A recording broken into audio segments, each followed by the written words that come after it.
Bonjour à tous, aujourd'hui nous sommes le jeudi 12 avril et aujourd'hui ça va être un vlog pas très drôle, même pas drôle, pas forcément drôle du tout, étant donné qu'aujourd'hui je vais vous parler de la décision de justice que je viens de recevoir. Donc je rappelle les faits, j'avais saisi le juge des affaires familiales pour récupérer la garde de mes enfants. Maintenant, Alexandre étant majeur depuis le 15 mars de cette année, la question ne se pose plus. Donc, si Alexandre veut venir à la maison, il est libre de venir quand il veut, comme il veut. Voilà, il sera toujours accueilli les bras ouverts. Donc la décision de la justice concerne son frère Gabriel qui a 15 ans et sa sœur Caroline qui a 9 ans. Donc j'avais saisi le JAF en prévenant les enfants. Donc Gabriel avait déjà fait plusieurs témoignages par écrit comme quoi il n'était pas bien chez son père, que de temps en temps son père lui donnait des tapes derrière la tête, etc., qu'il parlait mal. Notamment il y a eu un témoignage sur une dispute entre eux et le père aurait dit à Gabriel, puisque c'est comme ça, tu quittes la voiture, tu vas te pendre. Donc le témoignage de Gabriel était écrit, il a été produit devant le tribunal. Et malgré ça, aujourd'hui, la sentence est tombée. Donc, je ne récupère pas mes enfants. Voilà. Je ne récupère pas mes enfants. J'aurai une semaine de plus avec eux pendant les vacances d'été. Donc, pendant toutes les vacances d'été, j'aurai les enfants pendant 5 semaines au lieu de 4 semaines. C'est toujours moi qui ferai les trajets pour les chercher, pour les ramener chez leur père. Et à côté de cela, je ne paye plus de pension alimentaire étant donné que voilà, je fais déjà les trajets qui sont assez longs. Hein. Le père des enfants habite à 1h30 de la maison.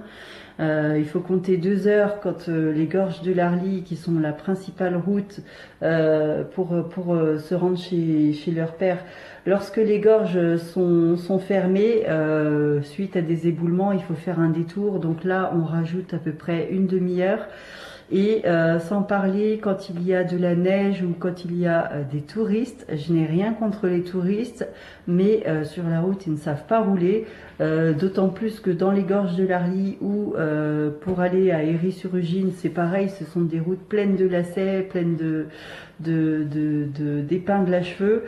Les gens roulent très très mal ou alors roulent très lentement, bon, ce qui est tout à leur honneur, mais voilà, c'est une route qui est fatigante et depuis le temps que je la fais, voilà, c'est épuisant.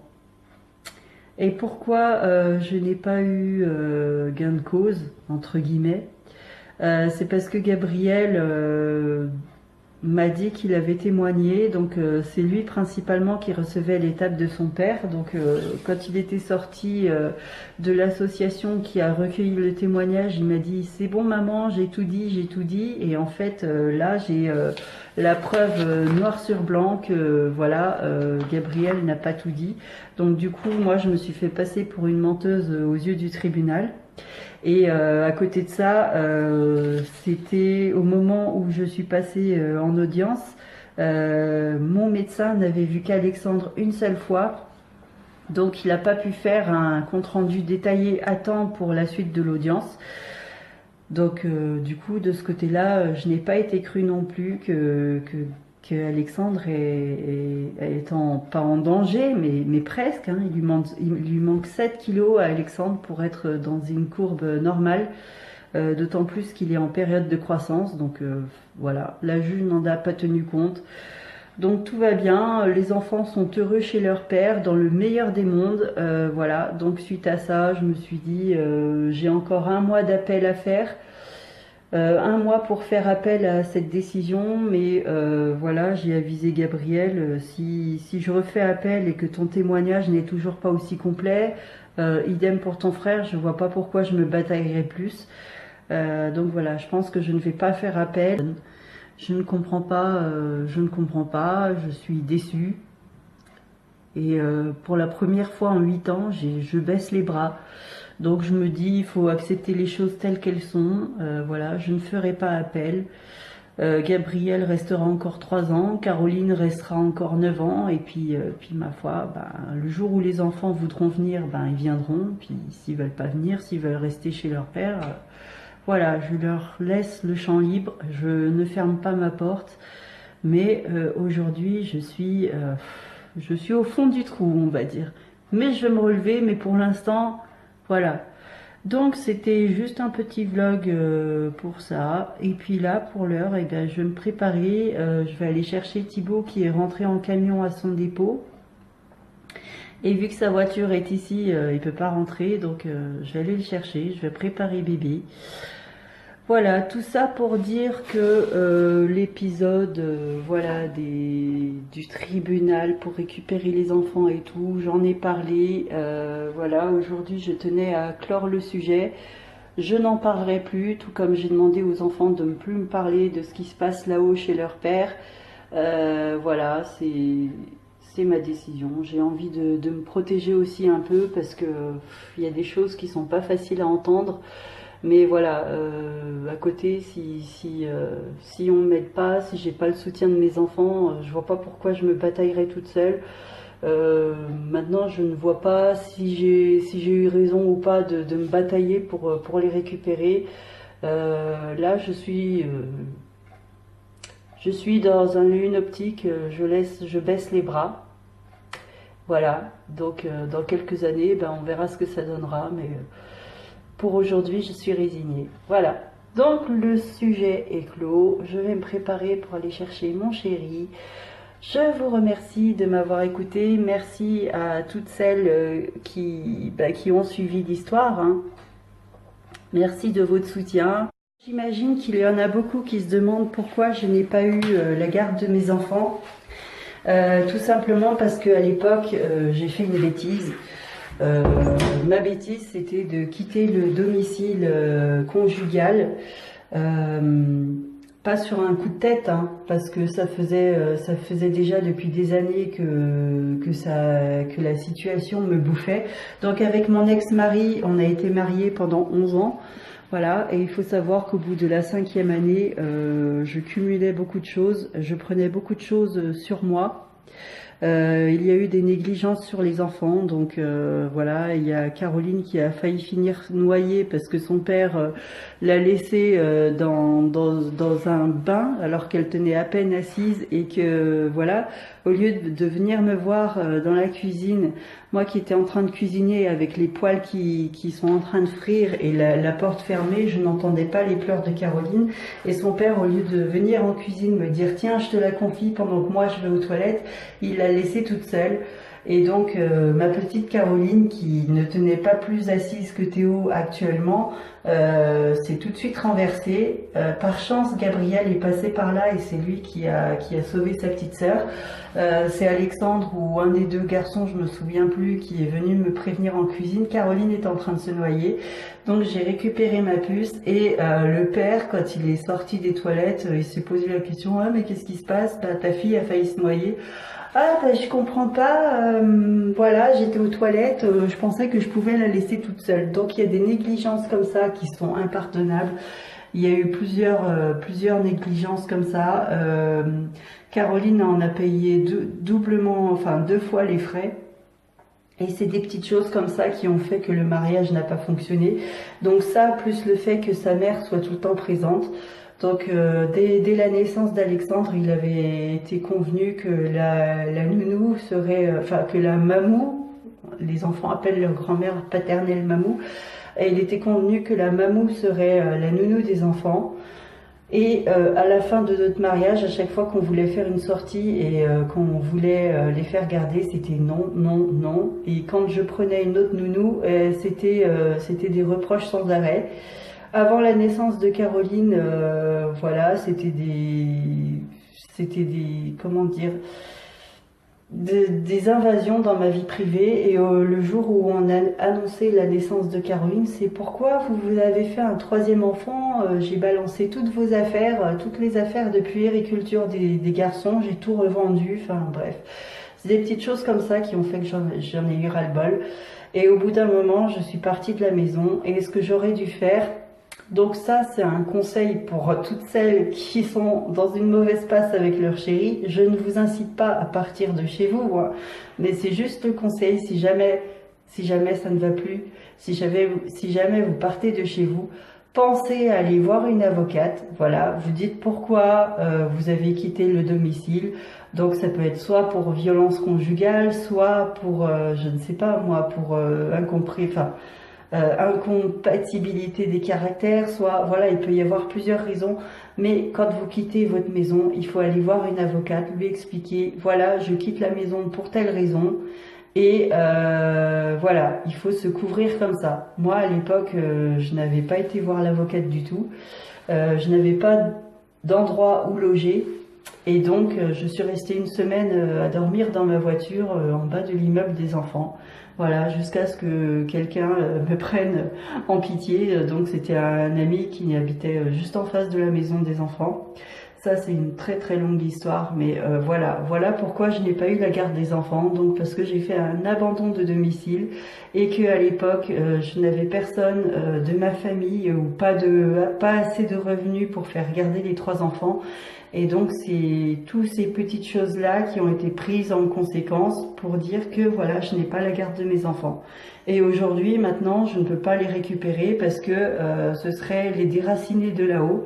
Voilà. Donc, l'un dans l'autre, je suis toujours perdante et c'est très fatigant. Et ajouté à cela, il y a aussi le fait que j'étais persuadée que voilà, si je quittais le papa des enfants, les enfants me suivraient automatiquement. Je ne pensais pas que des juges pouvaient séparer des enfants de leur mère. Eh bien, la preuve est que oui. Donc voilà, je paye mes erreurs de jeunesse. Voilà, je pense que je vais encore les payer quelques années. Je pensais que je serais entendue cette fois, et ben preuve que non. Donc voilà. Maintenant, je n'ai plus qu'à continuer bravement. Et puis voilà, maintenant, je sais que je vais élever mon petit Théo du mieux que je pourrais. Voilà, je serai toujours présente près de lui. C'est mon grand regret de ne pas avoir été plus présente auprès de mes 3 grands-enfants. Voilà, c'est la justice. Vive la France! Bonjour tout le monde, aujourd'hui nous sommes le vendredi 13 avril, donc une date que Thibaut n'aime pas. Et pour l'heure, il est 9h30. Je suis en balade avec mon petit Onyx, donc on est vers le golfe d'Apremont. Aujourd'hui, c'est une nouvelle bataille, donc je me suis un peu remise de mes émotions d'hier. Et ce que je n'avais pas vu hier, c'est que voilà, j'ai le droit d'avoir la garde des enfants pendant la totalité des vacances de Pâques.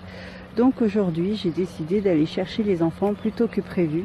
Donc au lieu de les récupérer donc demain soir comme le souhaitait leur père, il y a Onyx qui tire sur la laisse, je vais essayer de les récupérer aujourd'hui avec l'ordonnance dans les mains.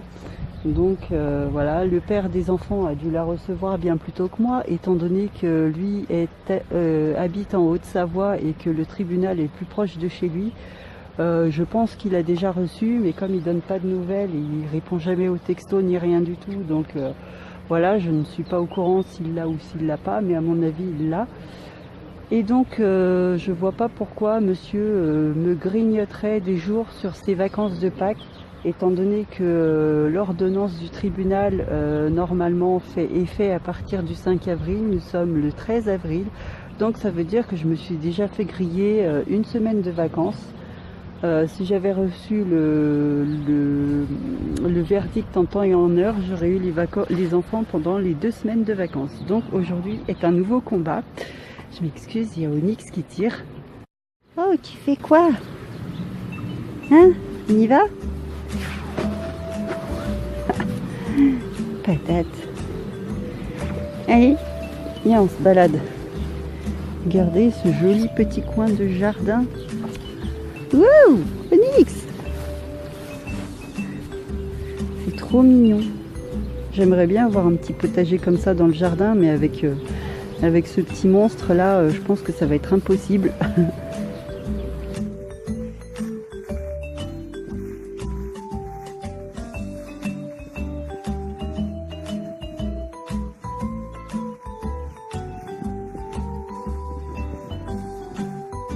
Va pas près des fils.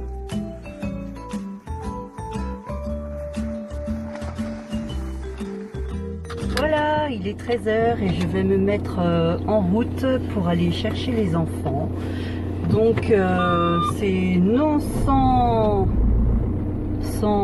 souci, sans problème, voilà, que j'ai réussi à avoir ce que je veux. Voilà, donc le père des enfants m'a répondu non, non, c'est pas à ton tour de les avoir. Moi, j'ai pas reçu le courrier du tribunal.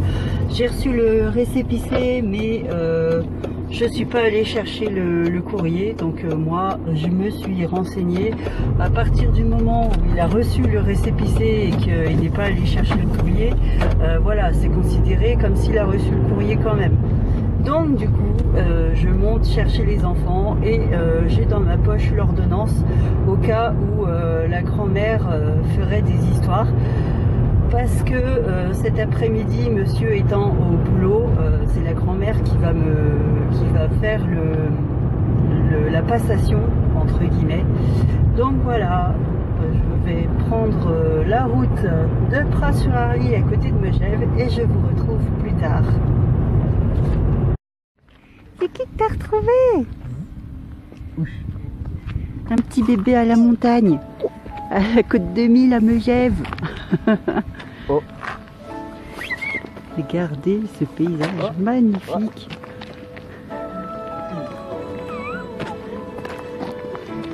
Allez.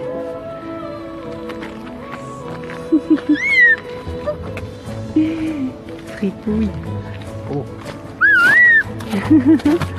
Fripouille.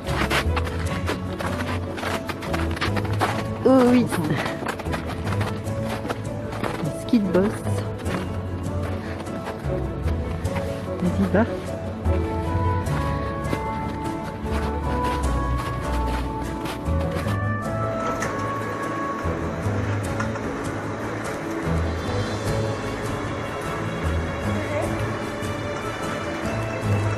Ça va?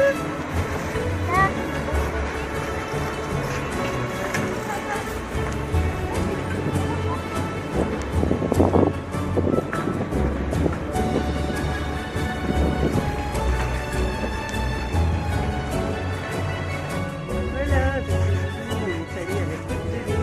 On vient de voir à leur papa. Voilà. C'est pas parce que les autres ne sont pas corrects que les autres ne sont pas corrects. Donc voilà, ça c'est fait. Et maintenant, on va se balader cet après-midi. On va peut-être aller dans Megève. Mais il est content.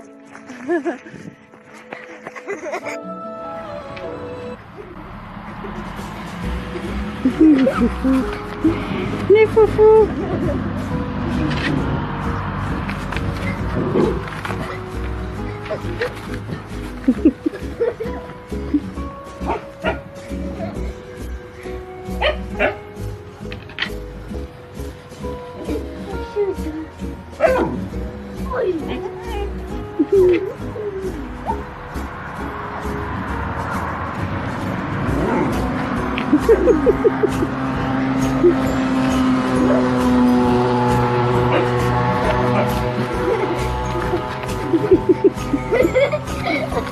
Petite fofolle. Qu'est-ce qu'il fait ta sœur?